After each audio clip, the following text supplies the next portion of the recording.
کہ جو آپ تبصرے کرتے ہیں نا دوسروں کے بارے میں وہ بھی نہ کریں، کیونکہ آپ کو اس کی بھی جواب دہی کرنی ہے۔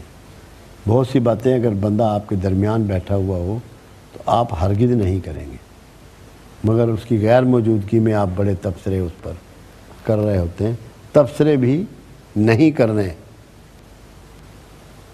ایک بات انہوں نے بڑی خاص کہی جس پہ اب سائنس بھی ورک کر رہی ہے، جو الفاظ آپ کی زبان سے ادا ہوتے ہیں وہ فنا نہیں ہوتے،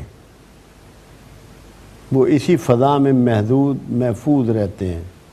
اور اب سائنس اس پہ ورک کر رہی ہے کہ بہت پرانی آوازیں جس میں پیغمبران عظام کی بھی آوازیں شامل ہیں، مفکروں کی بھی آوازیں شامل ہیں، اصحاب رسول کی آوازیں شامل ہیں، ان کو سیگریگیٹ کرنے کی کوشش کر رہے ہیں۔ آوازیں تو انہوں نے لے لی ہیں، ریکارڈ کر لی ہیں، پریزرو کر لی ہیں، ان کو سیگریگیشن پہ کام ہو رہا ہے کہ کون سی آواز کس کی ہے، کہ عیسیٰ علیہ السلام کی آواز کون سی ہے، موسیٰ علیہ السلام کی کون سی ہے، اور رسول اللہ صلی اللہ علیہ وسلم کی آواز کون سی ہے۔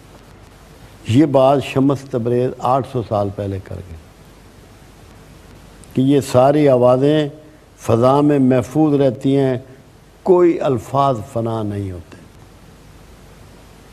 یہ دعائیں جو ہیں آپ کی یہ بھی آسمان کو چڑھتی ہیں اپنے الفاظ کے ساتھ۔ اگر الفاظ فنا ہوتے ہوں تو یہ دعائیں آپ کی آسمان کو نہ چڑھیں، اللہ کو نہ پیش کی جائیں، اور یہ فضائے بسیط میں ذخیرہ ہو جاتے ہیں۔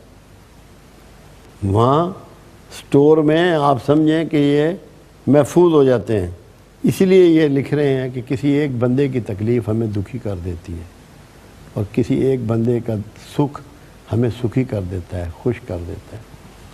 اگر آپ لوگوں کی تکلیف محسوس کر رہے ہیں، لوگوں کے دکھ آپ محسوس کر رہے ہیں، تو آپ اللہ کے مقرب بندے ہیں،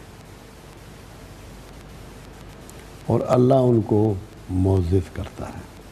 ایسے ہی اللہ تعالیٰ نے بے پناہ مقام عطا فرمایا علامہ اقبال علیہ الرحمہ کو۔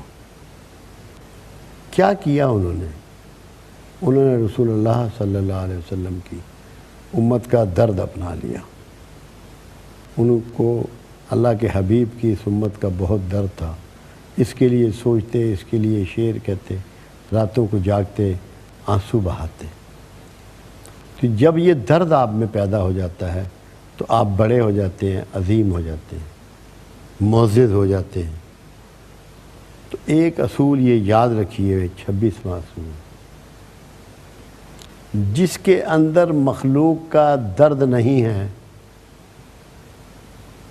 اس کا درد اللہ کو بھی نہیں۔ اگر آپ چاہتے ہیں اللہ کو آپ کا درد ہو، اللہ کو آپ کا احساس ہو، تو اس کی مخلوق کا احساس کیجئے، اس کے درد کو اپنے اندر سموئیے اور اس کو اپنائیے، اور کوشش کریے، دعائیں کریے، ایفرٹس کریے کہ لوگوں کے دکھوں کو، درد کو کا مداوع آپ کر دیں، کوئی اس کا حل نکال دیں، کوئی اس کی وسیلہ بنا دیں۔